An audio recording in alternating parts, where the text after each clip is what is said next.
the toughest competition to hit South Australian shores. 12 athletes came to battle the best in the STIHL Timbersports Australian Trophy. In a blazing time trial, Brayden Meyer topped the time trial leaderboard. Brayden Meyer should come through with a good time here. He does! Along with Laurence O'Toole, Brad Losa and Jake Dingle. The top four progressed to the quarterfinals, while athletes who placed 5th to 12th cut through the last chance round for a quarterfinal berth. In a do-or-die competition format with 8 athletes remaining, who will take the title and be crowned the 2022 Australian Trophy champion?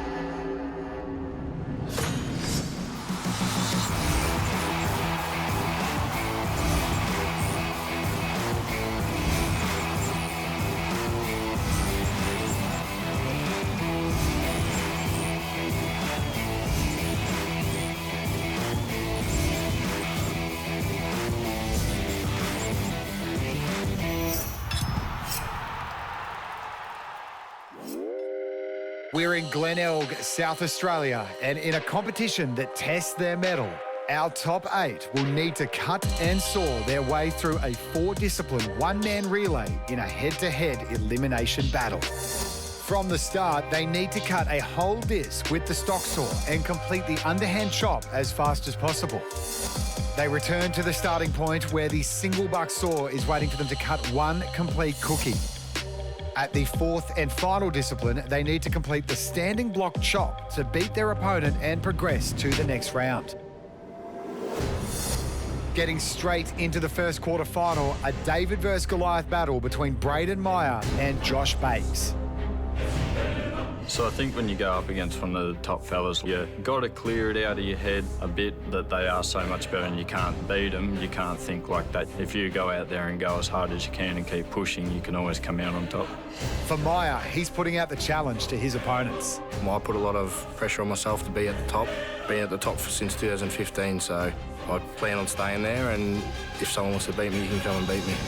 Okay, quarterfinal 1, Josh Bakes going up against Brayden Meyer. Should be a good one here. Brayden Meyer, as we know, is very strong. Josh Bakes coming through the last chance qualifier to get here. No one's ever actually won one of these competitions coming through the last chance qualifier. No one that's never been in the top 4, and Brayden Meyer quickly on the way to the underhand chop. Josh Bakes about 3 or 4 strokes behind Brayden Meyer, joining him. Brayden Meyer moving to the other side. We know that Brayden is very strong in this discipline, but he's not moving the axe as quick today as we've seen him in the past, so maybe he's a little bit fatigued. Could that be an advantage for Josh Bakes?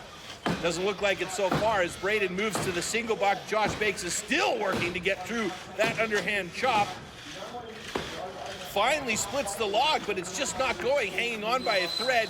Meanwhile, Brayden Meyer has a good solid lead in the single buck, and Josh Bakes now has his work really cut out for him. Now this is elimination time here. He's got to do something, Bakes, he does, if he wants to get anywhere farther than this round in the quarterfinals, but it doesn't look like it's going to happen. Failing a major problem and complication by Brayden Meyer. And Bakes gets that saw stuck. Oh my God, a lot of work to get that thing restarted, and that is going to fatigue him even more. Brayden Meyer, meanwhile, he is well through this standing block chop, and it should be simple work for Brayden Meyer to get through that block and move on to the semifinal. This was a tough one for Bakes right from the get-go, coming through that last chance qualifier round to get here, but he can definitely be pleased by this performance. This young up-and-comer is definitely the future of timber sports for Australia. A couple more drivers, that should do it, and he is done. Yeah, it's still a tough run, but next 2 rounds are the telling tale, so it's balls to the wall now and try and get that number 1. In the second semi-final, Jake Dingle will be up against an informed David Rumer. Dingle shot through to the quarters with a 4th place in the time trial. He does it. It's a good time of 1:45.60.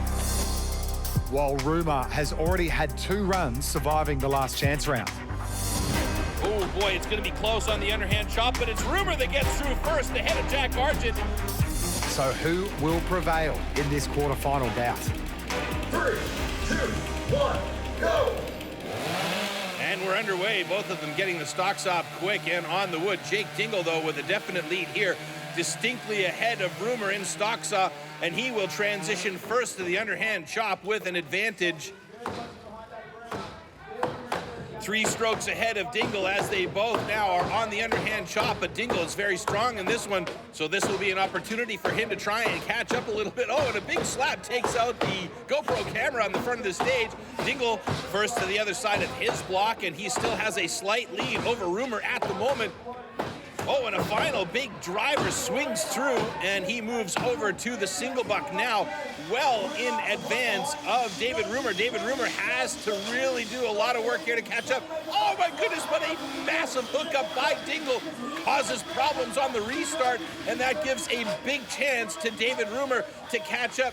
Rumer's got great flow on that single buck right now. Can he do it and move over to the standing block chop ahead of Dingle? He does it. Dingle's major hookup caused him big problems, and now Rumer has the advantage on the standing block chop. It could be tight though. Dingle getting into that standing block chop. He's a very strong competitor, very fit, but it's Rumer moving over to the other side. He's been excellent in this competition, and he's been getting better from round to round. He is very, very strong, but Dingle is no slouch, and he's into that block already trying to catch up to Rumer, but Rumer's got it done by way of a superior single buck and standing block chop. Jake Dingle, who did lead by about 3 strokes, loses this one by just 2 strokes. Yeah, I've been working real hard on my single buck. I'm a terrible chainsaw operator and an average underhand cutter, so I've got to rely on a good single buck and a good standing block, so I stoked that's what got me through. That puts Meyer and Rumer into the semi-final clash. With 2 spots to go, who will join them? O'Toole, Gillum, Owen, or Losa? In a competition that brings the toughest competitors to Glenelg in South Australia, Rumer's got it done. the STIHL Timbersports Australian Trophy is halfway through the quarterfinal rounds. Taking to the stage in the 3rd quarterfinal is 2-time winner Laurence O'Toole, who will go head-to-head with Glenn Gillum for a semi-final berth. For O'Toole, winning this competition is all important. Yeah, the Australian Trophy, you know, it's do or die. I mean, it's the stepping stone I need to get myself back to the World Championships, which ultimately is the goal that I want to achieve. I want that title ticked off on my resume, and I want to get it done. Gillum had to come through the last chance qualifier, so that may affect his performance here, and we're racing. Nice even start by both of these guys. It looks like O'Toole's got a slight advantage. Oh, wait, no, I spoke too soon. They both drop that cookie at more or less the same time and move over to the underhand chop. Now here is where Glenn Gillum may have an advantage over Laurence O'Toole, but you can see O'Toole, he's just so precise with great technique on that underhand chop. Both of them moving over to the other side of that block pretty much at the same time. This could be really tight, but you can already see Glenn Gillum is struggling, trying to keep that axe moving. He's tired, having to come through that last chance qualifier, and now it's really affecting him in a big way as Laurence O'Toole moves over to a discipline he's very strong on, and now Glenn Gillum finally getting through the underhand chop and moves over to the single buck to join Laurence O'Toole there. But Laurence O'Toole now has a huge advantage as he'll drop that cookie first. It's only going to be a few strokes more to get through that block, and he is done, moving to the standing block chop. Now, if Laurence O'Toole is an intelligent man, and he is, he's tactical when it comes to these competitions. He will try and conserve a bit of energy getting through this. And oh, a big breath there by Glenn Gillum as he tries to get the last bit of his reserves out to get through this standing block chop, but I don't think there's any chance that he's going to catch up to Laurence O'Toole, who has just had an outstanding performance here in this competition, and he also seems to be getting better and better as he knows exactly what he needs to do, conserving energy and doing just the right things to get through into the semi-final. Glenn Gillum just not quick enough today, unfortunately for Glenn Gillum, and Laurence O'Toole moves on. I was really ready for the quarterfinal. I come out and thought I was in, pretty good lead against Glenn there, and broke my axe really bad in the front of the log, and I was like, geez, I'm not going to get any rest now because I couldn't let up. It's a real struggle when you got a broken axe, so I had to just punish myself a bit harder and keep going and get the win. In the 4th quarterfinal, Brad Losa will take on Chris Owen, who will give it his all for a semi-final spot. You need everything in this. your body is obviously going to be pushed through your mind. So if your body starts fatiguing, your mind's got to be strong enough to keep you going. It is a very up in the air event. Anything can happen. You just got to keep focused, keep mentally strong and keep pushing. And Owen will need to pull all those elements together, especially against Losa. Things happen out there that you don't always plan, so you've just got to do every event the best you can and not give your competitor anything. So you just got to keep the pressure on all the way through the whole race.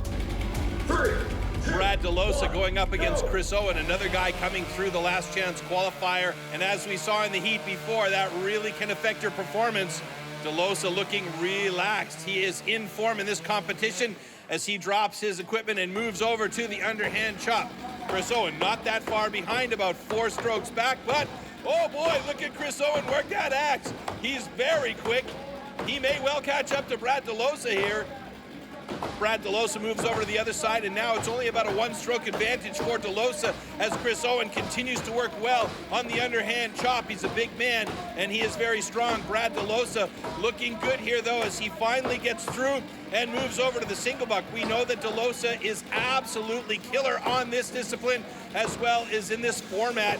Meanwhile, Chris Owen still trying to get through his underhand chop. Looks like he might have run into a knot or something. Oh, and his saw was still running. I wonder if that's going to affect that in the rules somehow. But now Chris Owen's finally moving to the single buck, and after putting so much energy into the underhand chop, will he have enough breath left to try and catch up to Brad Losa? Losa just on cruise control at the moment as he steps over to the standing block chop, and Chris Owen still trying to get through the single buck. Losa looking very, very confident, super relaxed. He knows exactly what he needs to do. He's got to conserve some energy going into the next round. Chris Owen, meanwhile, very gingerly and relaxed style, walks over to his standing block chop. I think he realizes he's not going to beat Brad Losa here in this one, and he just wants to get through this competition. But again, it's very, very difficult to come through the last chance qualifier. You've got to do this again in the last chance qualifier before coming here, and just your energy is zapped by the time you get here. And you can see Brad Losa, he has been absolutely in form, and he himself is blasted here. So the optimal situation is coming directly to the quarterfinals from the time trials. Unfortunately, not everybody gets that chance, and Chris Owen was one of the victims today. Yeah, got to sit the first round out and then come up against Chris, so he'd already had one round, and yeah, he was, probably a little bit undercooked there, so I was, lucky enough to get a pretty good run through there and a bit of energy for the final. So with the semi-final slots filled, Meyer will take on the surprise package of Rumer. And in a clash of the Titans, O'Toole will battle Losa in the semi-finals. Oh, it's going to be a tight one here. Who will make the grand final as we reach the pointy end of the competition? He is so solid in this discipline, it's unbelievable. Glenelg in South Australia hosts the STIHL Timbersports Australian Trophy, and with only a few heats before the main event, there are 4 athletes who are vying for the title. The first 2 athletes to meet in the semi-final are Brayden Meyer and rising talent David Rumer. Yeah, I'm chomping at the bit to go. I sort of had a bit of a bad ankle injury start of the year, so I can't wait. I'm just excited to be here. While Meyer only has one goal in mind. Oh, I'm aiming to get into the big final, that's for sure. If I don't make it, well, I've got to cut for 3rd and 4th, so at the end of the day, I've done the best I could have done on the day, and hopefully next year I'll go a bit better. 3, 2, 1, go! What a story for that guy right there. David Rumer was a 2019 rookie champion and actually got the world record for the rookies in a single buck with assist, and now has made it through the last chance qualifier into the semi-finals against one of the biggest hitters in the game, Brayden Meyer. Both of them now on the underhand chop. Brayden Meyer, another guy taking out that camera, slapping that block nicely. And Rumer, he's a big hitter. You know he can do this job very well as he moves over to the other side with a slight disadvantage over Brayden Meyer, who we know is fantastic in this discipline.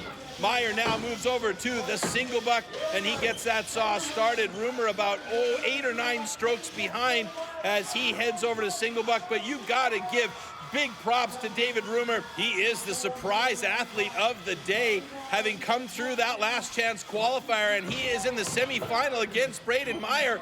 Brayden Meyer now cleanly through single buck. Rumor keeping that soft flow going. You know, he does that job well too. He is a solid competitor. I think Rumor is going to be a guy to watch over the next couple of years. Imagine if he didn't have to go through the last chance qualifier, the kind of drama he would be causing against a guy like Laurence O'Toole or Brayden Meyer coming directly to the quarterfinals and into the semifinals. He would have a little bit more power. Brayden Meyer does it. That was to be expected, but Rumor really put on a show here, and I think no matter what happens today for David Rumor, he'll go to the small final and battle for third or fourth place in the competition, and he's got to be really proud about that, and there's a big league blow right at the end. Oh, sucking in the deep ones, actually, just to keep breathing safe. Have a bit of a rest now till the next round. Up next, two favourites for the title in Laurence O'Toole and Brad Losa meet in the second semi. Well, it's a relief because it's always good to get to the semi-finals. You know you're either going to be in the big final or the small final, so you just got to trust that all your training and hard work that you've put in and stuck to is going to get you through. For Losa, he's learned from his mistakes of the past, especially against O'Toole. I've sort of been unlucky, I suppose, the last couple of years. Led the race all the way to the standing block and then just, haven't quite sealed the deal. Who'll get it? Losa? No, it's O'Toole who takes the win. And when you're up against the top guys, you really haven't got any breathing space. 3, 2, 1, go! Semi-final number 2, and this could be a final anywhere else in the world. Laurence O'Toole going up against Brad Losa, a couple of absolute legends in the sport. Oh, it's going to be a tight one here. Losa with a slight advantage coming to the underhand chop. But Laurence O'Toole, he is so tall and he can swing that axe. Losa, he's got so much experience in this particular format that he knows exactly what he needs to do. And Laurence O'Toole doing a good job to try and stay in touch with Losa. Losa is already through, moving over to the single buck with an advantage. There goes O'Toole, moving to his single buck. Oh, he gets a little bit of a hookup on the start. That's a tough way to get that single buck going. Oh, look at this, Losa. He is so solid in this discipline. It's unbelievable. And he is almost through. He should drop that cookie any second now. And there it goes. Losa moving over to the standing block chop. Massive advantage now for the man from New South Wales. But here comes Laurence O'Toole, who is very, very strong in this discipline. He could catch up, but Losa's already moved over to the other side of his block. So it's going to be a tough job for Laurence O'Toole to make any headway against a guy like Losa. But look at this, he's doing a great job.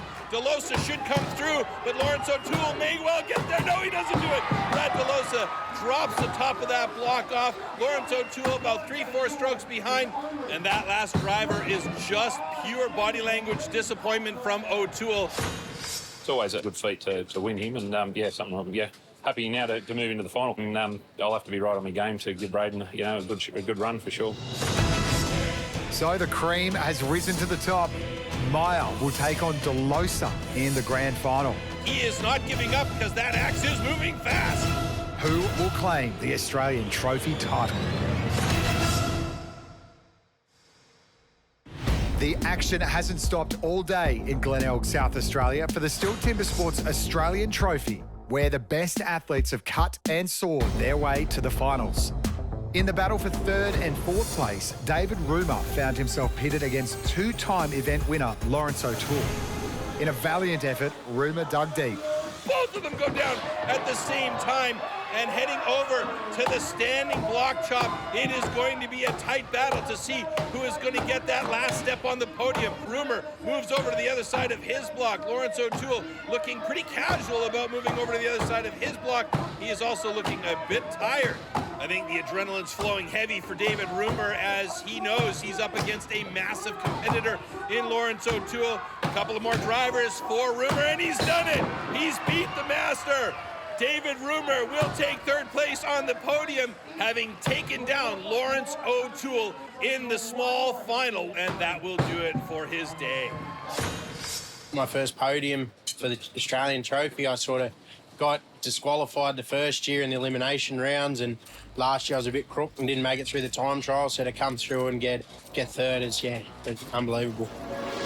With the small final squared away, it's time for the big guns to play, with Brayden Meyer taking on Brad Losa for the title. Winning means everything to me. No one likes losing, let's face it. You got to cop it on the chin sometimes, and that's what happens. But if I got the opportunity to win, I'll back myself to win. I think if you haven't got the desire to win, you shouldn't be out there, and all the top guys, have got that attitude. That's what you're there for. Placings are always good, but, wins are always better. So, yeah, I'd really like to, get back over onto the international stage and have a crack at winning that 4th Champions Trophy ring.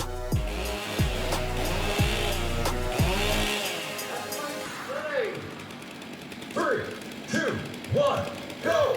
Whoa, quick start for Meyer on the stock saw. Meyer has finished second in the last 2 Australian trophies, so he has really got his eyes on the prize. Meyer drops the cookie first and heads over to the underhand chop. We know he's quick here, and he gets that axe going right away. Obviously been saving up some of that energy because that axe is moving fast. Oh, but then so is Brad DeLosa. He is not giving up, and they both move over to the other side of their blocks at the same time. This is a tie heat at the moment. Brad DeLosa in the blue shirt looking great. Brayden Meyer has finally split the log, about 1 stroke ahead of DeLosa. And here we go to the single buck. And of the 4 disciplines on stage today, Brad DeLosa is definitely best in this particular one, the single buck. And he has got that saw moving in such a great flow. Brayden Meyer might be in a bit of trouble here as DeLosa is getting through to the bottom of that cookie pretty quickly, and he does. He's caught up and passed Brayden Meyer as they move over to the standing block chop. DeLosa will know in the back of his head, he'll have that little grain of doubt going up against Brayden Meyer because Brayden Meyer is so strong in the chopping disciplines, but DeLosa's moved over to the other side about 1 stroke ahead of Meyer. It's going to be a close one coming down to the wire. Brayden Meyer looking very good though as he's really cutting hard to try and get through. He wants to have this win. It's been on his mind, and he's pushing hard. Will he be able to do it? Oh my goodness, it's going to be a close one. It looks like Brayden Meyer's going to drop the block first. Just a stroke ahead of Brad DeLosa. Brad DeLosa can't believe it. His head was in his hands as Brayden Meyer caught up and passed him in the last couple of strokes on the standing block chop. What an unbelievable heat here in the final. Oh my goodness, does it get any more exciting than that? So now we come to the academic side of things and the judge's final call. We're going to have to review Brayden's earmuffs coming in front of Brad. Oh my goodness, here is an interesting turn of events. There will be a video review because of Brayden's earmuffs coming in front of Brad after stock saw. Let's have a look here. Oh, there we go. Yeah, Brad DeLosa actually had to avoid stepping on the earmuffs. That's a pretty dangerous situation right there. So it will come down to video review and the judge's final decision. So it's official, the judges have deliberated and issued a DQ for Meyer for unsportsmanlike behavior and deemed the action unsafe for the other athlete. And that is a disappointing situation for Meyer. So with the judge's decision final, Rumer takes 3rd position, Meyer is relegated to 2nd, and Brad DeLosa claims the 2022 Australian Trophy. It is disappointing to win under the circumstances, with the DQ from Brayden. It's very unfortunate. Commiserations to him, but look, I'm super pumped to win it. I've been close a couple of years and, just missed out on the semi-finals going into the final and everything, so to get back on top's, a great feeling and, something I, very proud of. Very fast time. Next time, Brad DeLosa is looking to bring home his 4th World Trophy title. Keep a close eye on how Brad DeLosa works this saw. With a win in 2014. Oh my God, it's going to be Australia. The title and a world record in 2015. Great form from DeLosa. And cementing his spot at the top in 2017. DeLosa's top is loose and DeLosa gets it in a 1:02.71. Oh my goodness, how close was that? DeLosa is the most successful athlete ever in the trophy format. So with 5 years between campaigns, will DeLosa throw down the hammer in Vienna? He is the new world champion. Stay tuned for more STIHL Timbersports action.